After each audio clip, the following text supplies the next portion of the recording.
Buenas noches, iglesia. Dios les continúe bendiciendo. Gracias por estar aquí conectados una vez más en esta noche. Ya hoy es el día 44. El día 44. Gracias a Dios. Nos falta aún mucho, pero siguiendo perseverantes, escudriñando la palabra de Dios. Vamos a inclinar nuestro rostro, dándole gracias al Señor y que Él sea el centro una vez más de este lugar. Dios del cielo, mi amado Rey, mi buen Dios, mi buen Jesús y Espíritu Santo, te damos gracias, Señor. Gracias por esta noche que tú nos das. Gracias, Señor, por el privilegio que tú nos das de tener esta hermosa palabra en nuestras manos. Gracias, Señor, porque tenemos la libertad para leerla, Señor, porque aún tenemos esa libertad para poder expandir tu palabra a todo el mundo por medio de esta tecnología, de las redes sociales, Señor. Gracias, Señor. Gracias porque tú todo lo aparejas y lo pones a la mano para que sigamos hablando de la verdad, de esta verdad que nos hace libres, de esta verdad que quita toda venda de nuestros ojos. Gracias, Señor Jesús, por haber dado tanto de ti, Señor, todo de ti, allí en la cruz del Calvario. Gracias porque fuiste a morir allí por nuestros pecados, por nuestras enfermedades. Gracias, Dios, por darnos el mejor regalo que ha sido tu Hijo Jesús. Gracias, Señor, porque nos escogiste. Gracias porque nos salvaste. Gracias, Señor, en serio que te damos muchas gracias. Gracias por aguantar tanto por amor a nosotros. Y en esta noche, Señor, creemos que tú estás aquí una vez más con nosotros, como lo estás en cada momento, en cada minuto, en cada segundo. Gracias por ser nuestro Dios omnipotente, omnipresente y omnisciente, porque sin ti, Señor, nosotros no seríamos nada. Amado Rey, te pedimos que en esta noche tú nos des nuevamente esa sabiduría tuya, ese entendimiento en tu palabra. Amado Rey, que seas tú quitando toda distracción de nuestra mente, que no se nos vengan otras cosas a nuestra mente cuando estemos escudriñando, que nadie venga a interrumpirnos en este momento que queremos tener en intimidad contigo, Señor. Padre, que día a día, Señor, nos ayudes a ser obedientes a ti, a tu presencia, a tu palabra. Que cada día seamos amantes de tu presencia, que no dejemos de buscar tu rostro, que no dejemos de buscar tu palabra, que ha sido luz para nuestras vidas, Señor. Te damos gracias en esta noche, en el nombre de Jesús. Amén y amén. Bueno, amada iglesia, entonces el día de hoy continuamos con el libro de Romanos, capítulo 7. Bueno, dice como título, analogía tomada del matrimonio. ¿Acaso ignoráis, hermanos, pues hablo con los que conocen la ley, que la ley se enseñorea del hombre entre tanto que éste vive? Porque la mujer casada está sujeta por la ley al marido mientras éste vive. Pero si el marido muere, ella queda libre de la ley del marido. Así que, si en vida del marido se uniere a otro varón, será llamada adúltera. Pero si su marido muriere, es libre de esa ley. De tal manera que si se uniere a otro marido, no será adúltera. Así también vosotros, hermanos míos, habéis muerto a la ley mediante el cuerpo de Cristo, para que seáis de otro, del que resucitó de los muertos, a fin de que llevemos fruto para Dios. Porque mientras estábamos en la carne, las pasiones pecaminosas que eran por la ley obraban en nuestros miembros llevando fruto para muerte. Pero ahora estamos libres de la ley por haber muerto para aquella en que estábamos sujetos, de modo que sirvamos bajo el régimen nuevo del Espíritu y no bajo el régimen viejo de la letra. El pecado que mora en mí. ¿Qué diremos pues? ¿La ley es pecado? En ninguna manera. Pero yo no conocí el pecado sino por la ley, porque tampoco conociera la codicia si la ley no dijera, no codiciarás. Mas el pecado, tomando ocasión por el mandamiento, produjo en mí toda codicia, porque sin la ley el pecado está muerto. Y yo sin la ley vivía en un tiempo, pero venido el mandamiento, el pecado revivió y yo morí. Y hallé que el mismo mandamiento que era para vida, a mí me resultó para muerte. Porque el pecado, tomando ocasión por el mandamiento, me engañó y por él me mató. De manera que la ley a la verdad es santa y el mandamiento santo, justo y bueno. Luego lo que es bueno vino a ser muerte para mí. Luego lo que es bueno vino a ser muerte para mí. En ninguna manera, sino que el pecado, para mostrarse pecado, produjo en mí la muerte por medio de lo que es bueno, a fin de que por el mandamiento el pecado llegase a ser sobremanera pecaminoso. Porque sabemos que la ley es espiritual, mas yo soy carnal, vendido al pecado. Porque lo que hago no lo entiendo, pues no hago lo que quiero, sino lo que aborrezco, eso hago. Y si lo que no quiero, eso hago, apruebo que la ley es buena. De manera que ya no soy yo quien hace aquello, sino el pecado que mora en mí.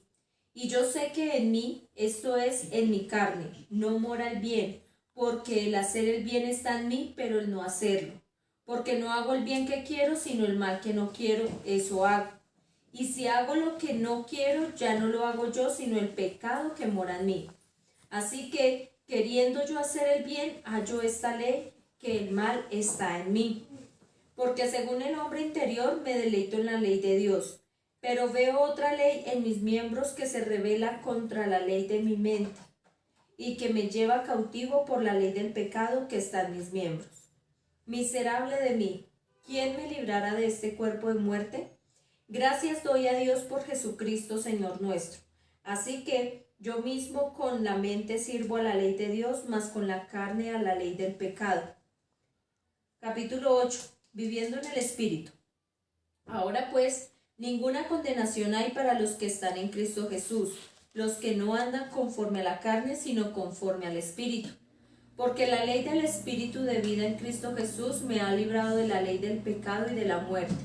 Porque lo que era imposible para la ley, por cuanto era débil por la carne, Dios, enviando a su Hijo en semejanza de carne de pecado y a causa del pecado, condenó al pecado en la carne, para que la justicia de la ley se cumpliese en nosotros, que no andamos conforme a la carne, sino conforme al Espíritu.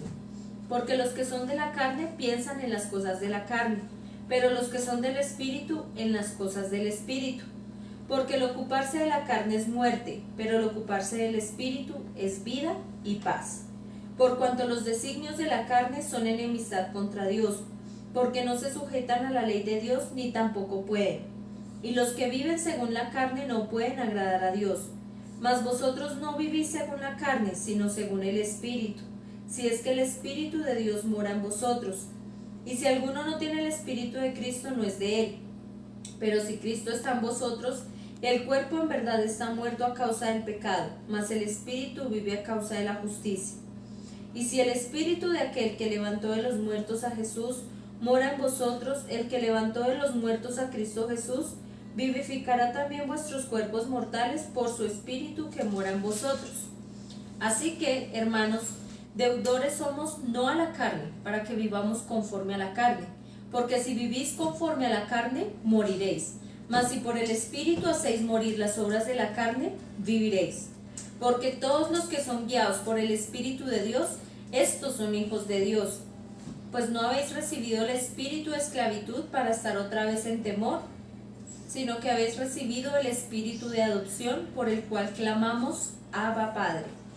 El Espíritu mismo da testimonio a nuestro espíritu de que somos hijos de Dios.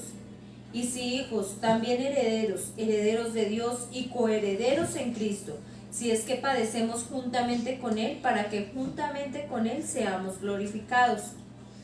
Pues tengo por cierto que las aflicciones del tiempo presente no son comparables con la gloria venidera que en nosotros ha de manifestarse.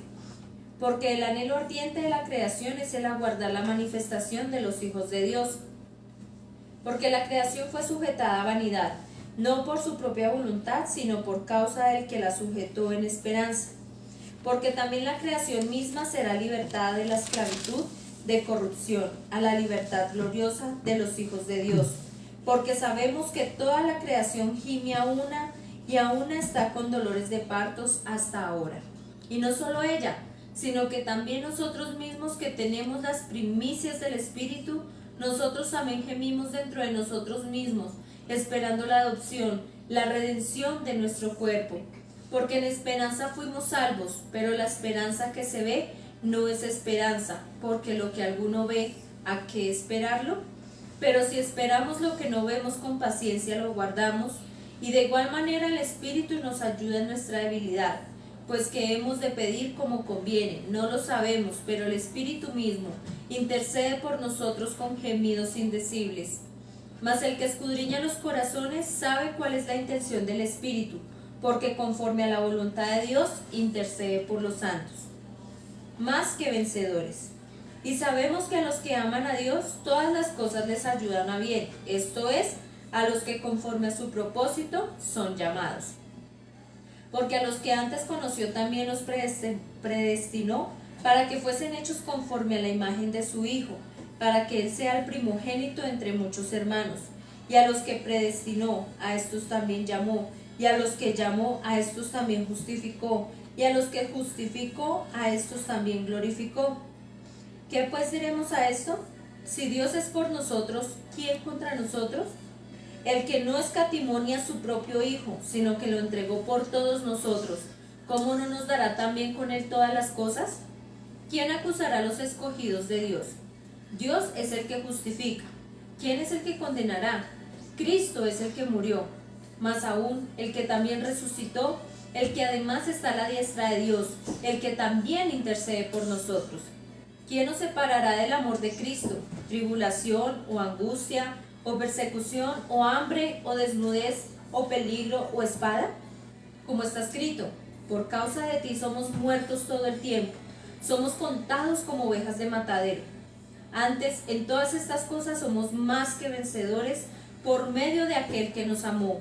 Por lo cual estoy seguro de que ni la muerte, ni la vida, ni ángeles, ni principados, ni potestades, ni lo presente, ni lo porvenir, ni lo alto, ni lo profundo, ni ninguna otra cosa creada nos podrá separar del amor de Dios que es en Cristo Jesús, Señor nuestro. Capítulo 9. La elección de Israel. Verdad digo en Cristo, no miento, y mi conciencia me da testimonio en el Espíritu Santo, que tengo gran tristeza y continuo dolor en mi corazón, porque deseara yo mismo ser anatema, separado de Cristo por amor a mis hermanos, los que son mis parientes según la carne, que son israelitas, de los cuales son la adopción, la gloria, el pacto, la promulgación de la ley, el culto y las promesas, de quienes son los patriarcas y de los cuales según la carne vino Cristo, el cual es Dios sobre todas las cosas, bendito por los siglos. Amén. No que la palabra de Dios haya fallado, porque no todos los que descienden de Israel son israelitas, ni por ser descendientes de Abraham son todos hijos, sino en Isaac te será llamada descendencia.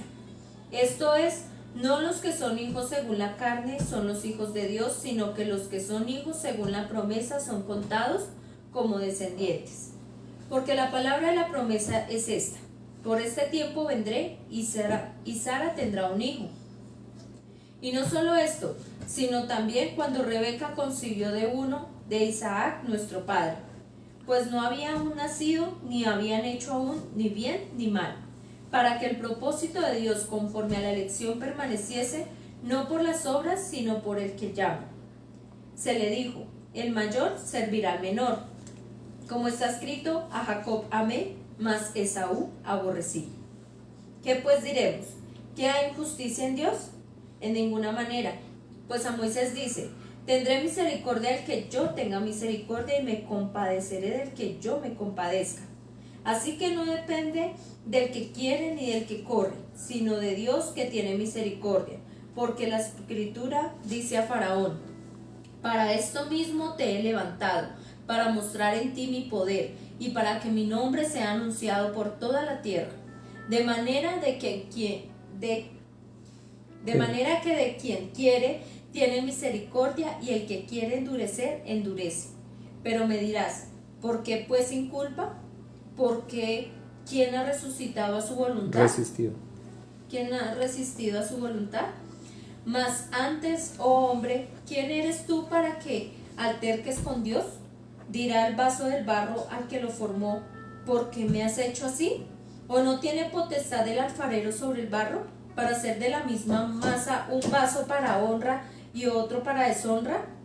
Y que, si Dios, queriendo mostrar su ira y hacer notorio su poder, soportó con mucha paciencia los vasos de la ira preparados para la destrucción, y para hacer notorias las riquezas de su gloria, las mostró para con los vasos de misericordia, que él preparó de antemano para gloria, a los cuales también ha llamado, esto es, a nosotros, no solo de los judíos, sino también de los gentiles? Como también en Oseas dice, llamaré pueblo mío al que no era mi pueblo, y a la no amada, amada. Y en el lugar donde se les dijo, vosotros no sois pueblo mío, allí serán llamados hijos del Dios viviente. También Isaías clama tocante a Israel, si fuera el número de los hijos de Israel como la arena del mar, tan solo el remanente será salvo. Porque el Señor ejecutará su sentencia por la tierra en justicia y con prontitud. Sobre la tierra en justicia y con prontitud. Y como antes dijo Isaías, si el Señor de los ejércitos no nos hubiera dejado descendencia, como Sodoma habríamos venido a ser, y a Gomorra seríamos semejantes. La justicia que es por fe. ¿Qué pues diremos? Que los gentiles que no iban tras la justicia han alcanzado la justicia, es decir, la justicia que es por fe. Mas Israel, que iba tras una ley de justicia, no la alcanzó. ¿Por qué?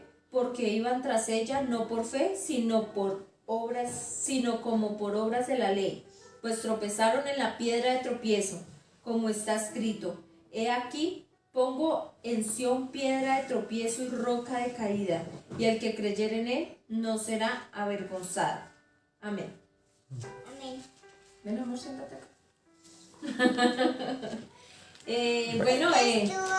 Vemos unas enseñanzas súper buenísimas en estos 3 libros que estamos viendo, y bueno, en todo lo que hemos visto en este trayecto, cada día más el Señor nos muestra, como que de pronto nos trae también a memoria de lo que alguna vez aprendimos pero lo habíamos olvidado, y es donde nos habla aquí cuando dice que la analogía tomada del matrimonio, aquí nos dice de lo de la mujer casada, ¿cierto? Que la mujer casada está sujeta a su marido mientras esté viva, ¿no? Y pronto muchas personas, ay, no, Dios es como machista, que como así que la mujer tiene que someterse al hombre. No, es que no es el hecho de que, bueno, si me pega entonces me dejo, no es eso, sino que Dios ha puesto a nuestro esposo como ese varón y como sacerdote de la casa, que Dios también le da a ellos esa sabiduría de administrar un hogar. Y nosotros cómo no sujetarnos a lo que ellos dicen. O sea, en mi caso, si yo a veces le digo a mi esposo, ay, quiero hacer tal cosa, y él me dice, no, que no, y que no, y que no, y si yo lo hago, ya después me pasa algo y yo digo, ay, él sí tenía razón. Pero a veces tenemos que ser sujetos a lo que dicen, porque Dios los usa también como esos instrumentos para que nosotras también seamos sabias en lo que vayamos a hacer. Y aquí nos habla algo muy importante, y es que la mujer que ya está casada y mientras su esposo vive, no tiene que separarse e ir a meterse con otro esposo o marido, no, porque ya tuvo un marido, que solo se puede hacer cuando el esposo haya muerto, o puede ser viceversa, ¿sí? Porque si se separa y sin que el esposo haya muerto, dice que ahí está cometiendo adulterio.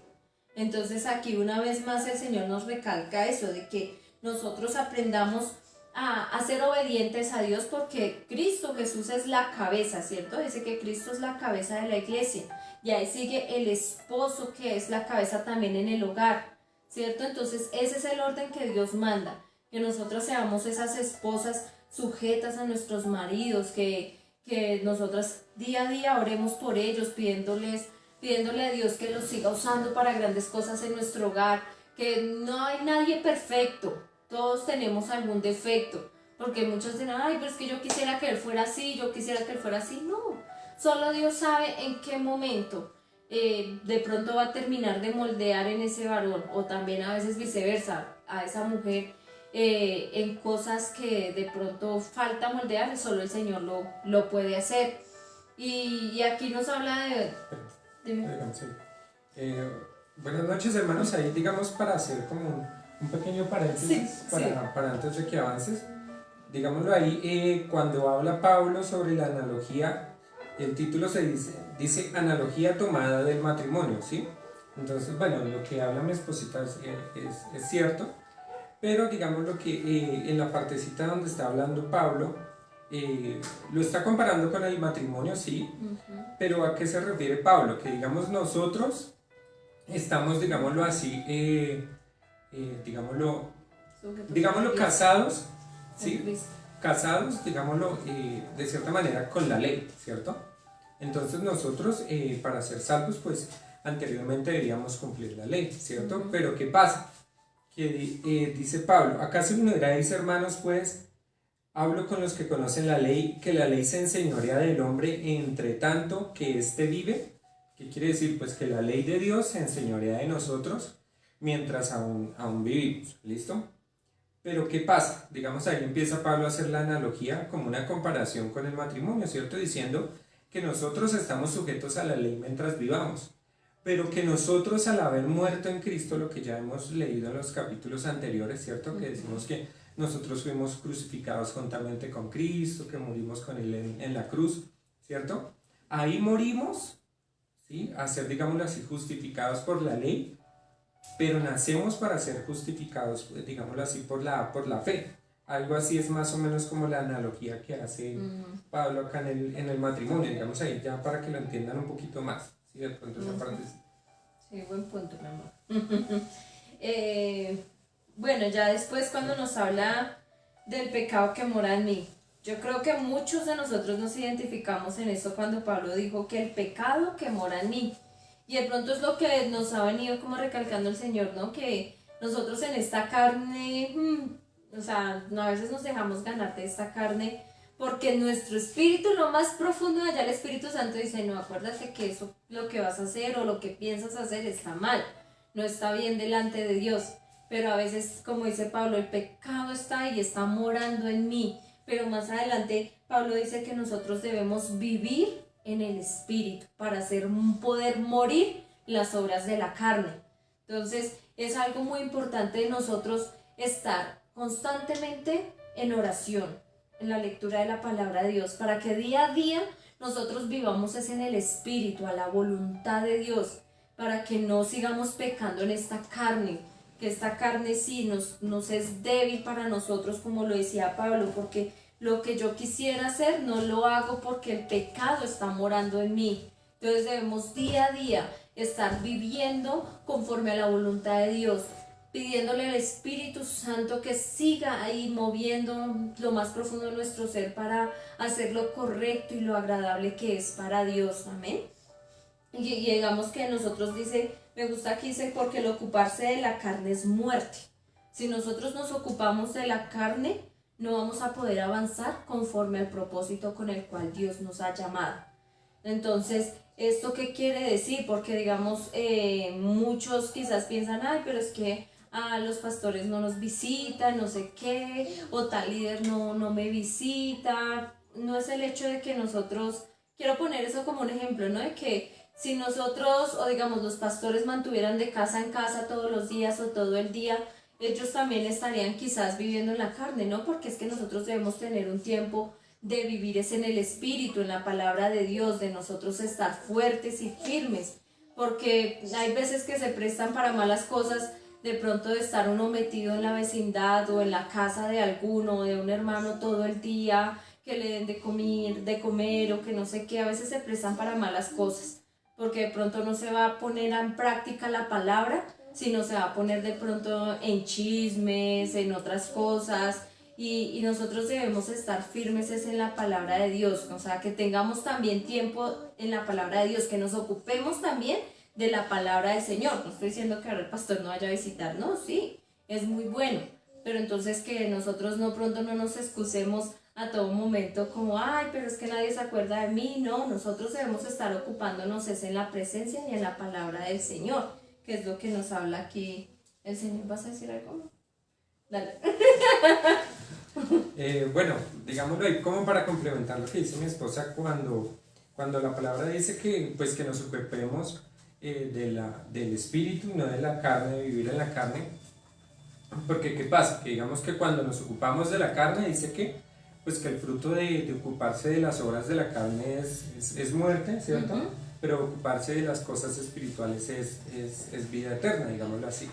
Entonces, ¿qué pasa? Pues no tomemos de pronto el ejemplo que poníamos ahorita, ¿sí? Tomemos un ejemplo de alguien en el mundo, ¿cierto?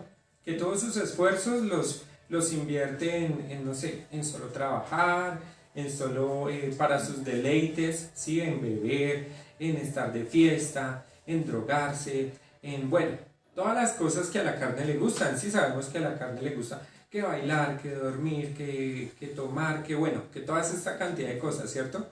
Pero eso al final, ¿qué resultado le va a traer para vida eterna? Ninguno, ¿cierto? Y con esto no estamos diciendo que las obras te salven o no, ¿sí? Estamos diciendo que digamos que la gente que se ocupa en las cosas solamente de la carne, pues ellos no tienen ninguna esperanza a la final de ninguna vida eterna, ¿sí? Mientras que nosotros que hemos sido justificados por la fe en el Señor, debemos ocuparnos de las cosas espirituales, ¿sí? ¿Cuáles son las cosas espirituales? Pues orar, lo que estamos haciendo ahorita, leer la palabra, esto es ocuparnos de las cosas espirituales. Ir a la iglesia es ocuparnos de las cosas espirituales.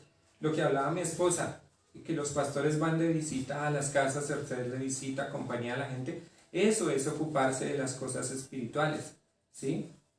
Enseñar, ¿sí? Predicar, estar en alabanza, todo esto que hacemos, ¿sí? Para la obra del Señor, es ocuparnos en las cosas espirituales. No las hacemos para obtener la salvación, no, las obtenemos en agradecimiento, o sea, perdón, las hacemos como agradecimiento al Señor por habernos salvado, ¿sí? Entonces está esto, el ocuparnos de las cosas, digámoslo así, de las obras de la carne, ¿sí?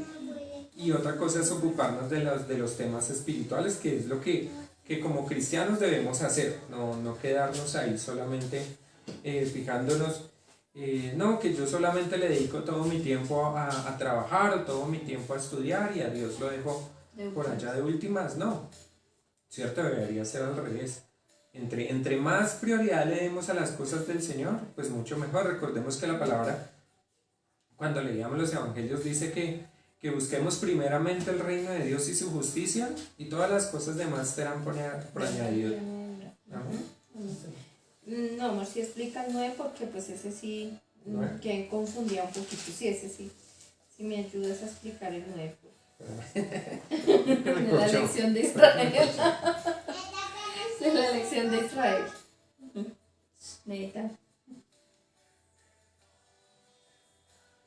Lo corché, ¿sí ve?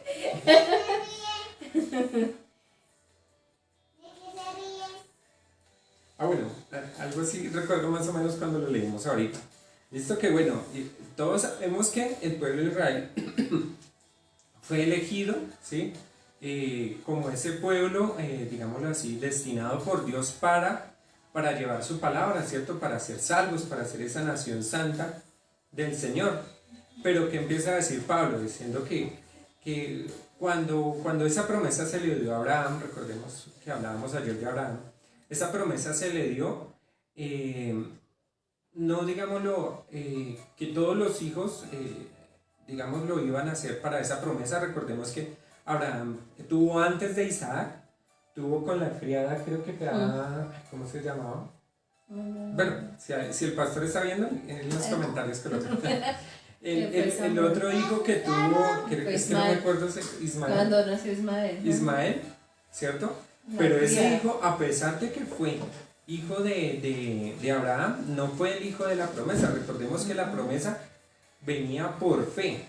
¿Eso qué quiere decir? Que todos los hijos, digamos, los del pueblo de Dios, no iban a ser todos los que nacieran de carne del pueblo de Israel, del pueblo de Israel. Es decir, que no todos los judíos, todos los israelitas vendrían a ser del pueblo de Dios, sino que todos aquellos hijos de la promesa. ¿Cuál es la promesa? Pues la promesa de la justificación por fe, digámoslo así, ¿cierto? Entonces, ¿cuál es el verdadero pueblo de Dios?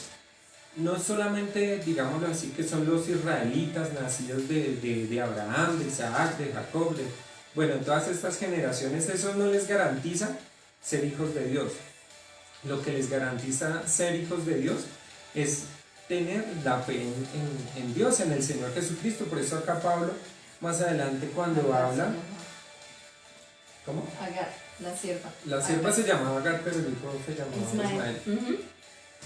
Entonces, sí que digamos, Dios los eligió a ellos, sí, pero recordemos que Israel, digámoslo, acá cuando leíamos la parte de que Dios puso una piedra, ¿dónde es que dice? Es que hay un versículo donde dice que, acá, en el 9:33 dice, como está escrito, he aquí pongo en Sión piedra de tropiezo y roca de caída, y el que creyere en él no será avergonzado, ¿cierto? Entonces recordemos que Dios puso al Señor Jesucristo, que es esa piedra, ¿cierto? Esa piedra, y yo también lo asocio como mucho con esos versículos donde dice que Jesús es esa piedra que el que caiga sobre él se partirá, y sobre la que caiga esa piedra lo desmenuzará, ¿cierto? Y que Jesús es esa piedra que ha venido a ser el ángulo como del arco. Recordemos que en la antigüedad hacían, digamos, cuando hacían una puerta, la hacían así como con piedritas así, y ponían en la mitad, como en el ángulo, ponían una piedra que sostenía como todas las demás piedras, ¿sí? Entonces esa piedra es Jesús.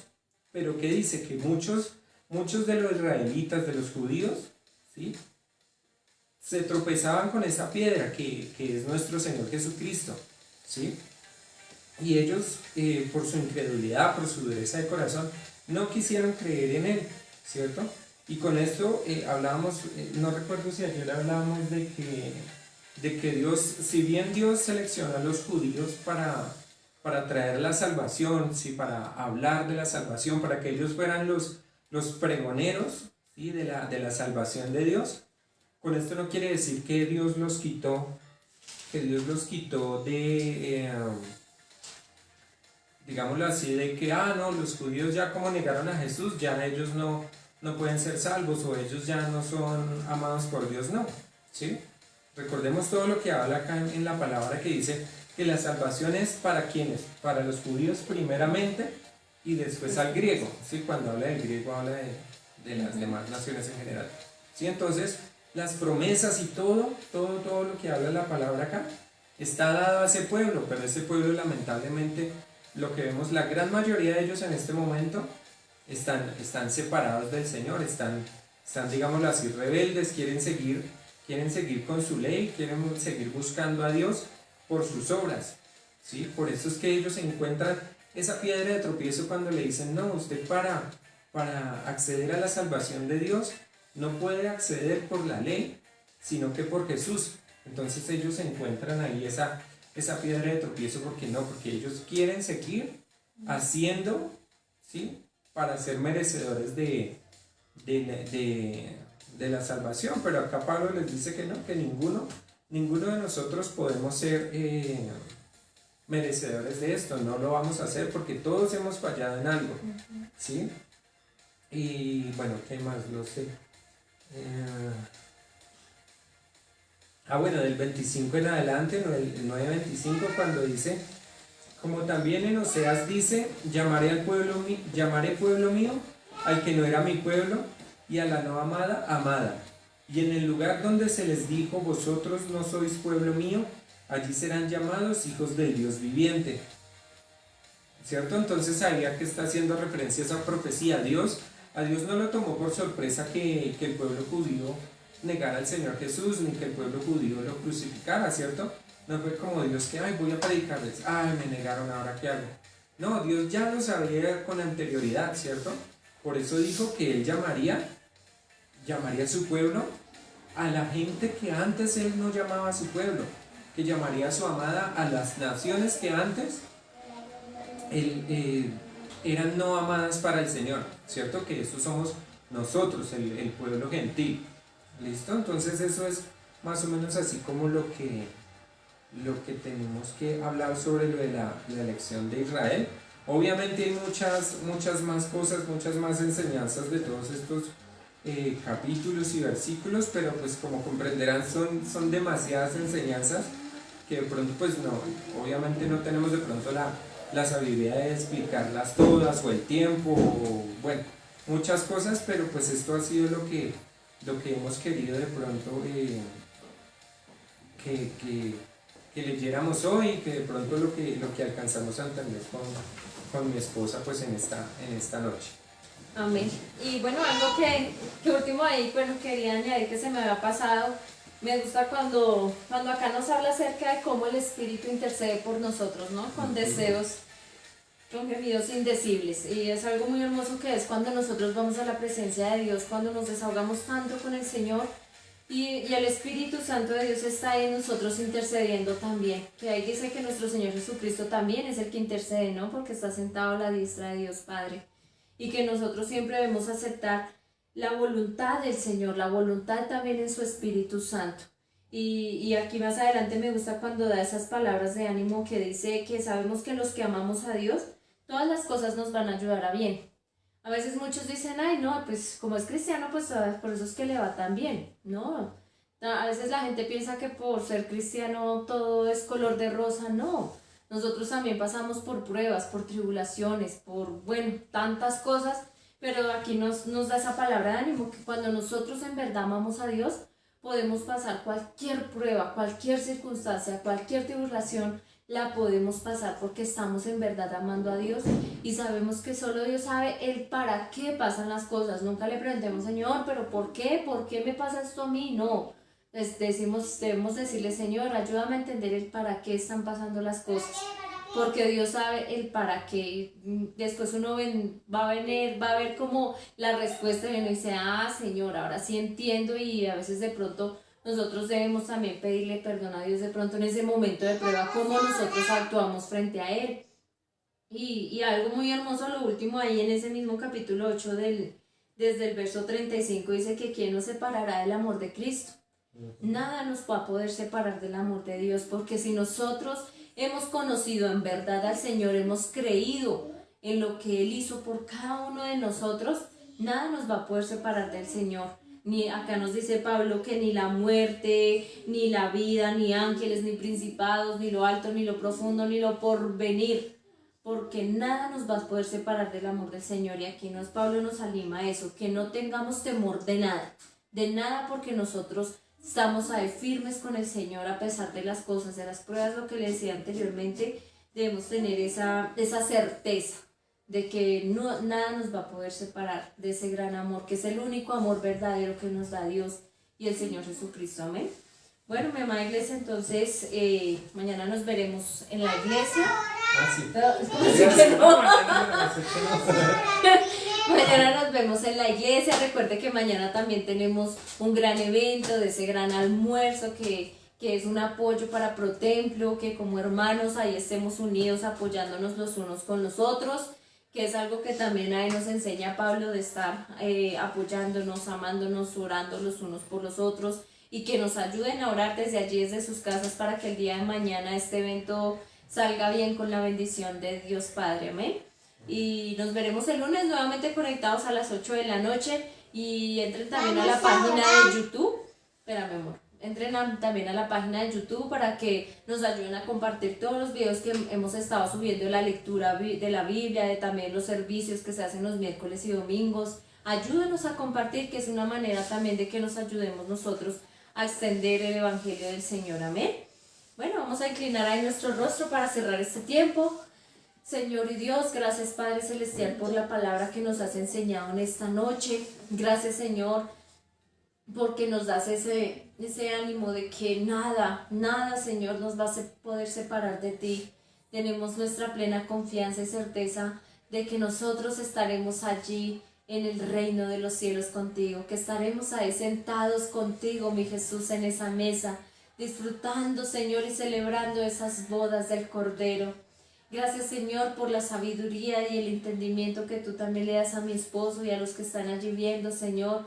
Que sigas tú abriendo nuestros ojos, abriendo nuestro entendimiento, Señor, para no ser engañados ni confundidos, Señor.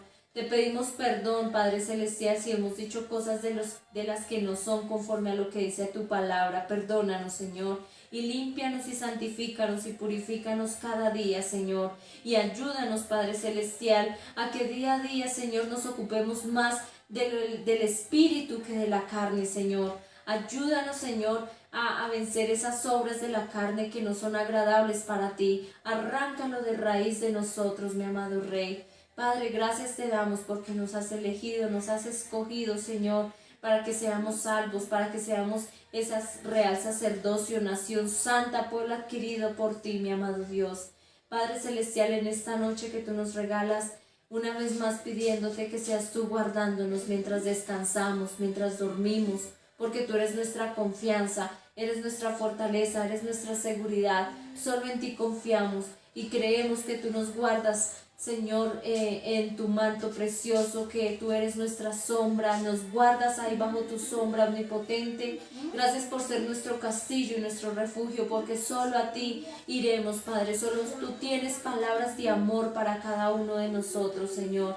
Padre Celestial, bendice a mi iglesia, a los pastores, a cada uno de los que están viendo esto, Señor. Que seas tú escuchando también sus peticiones, que yo sé que también ahí está el Espíritu Santo intercediendo con gemidos indecibles por sus peticiones, por lo que hay en sus corazones, por sus anhelos y por sus sueños, Señor.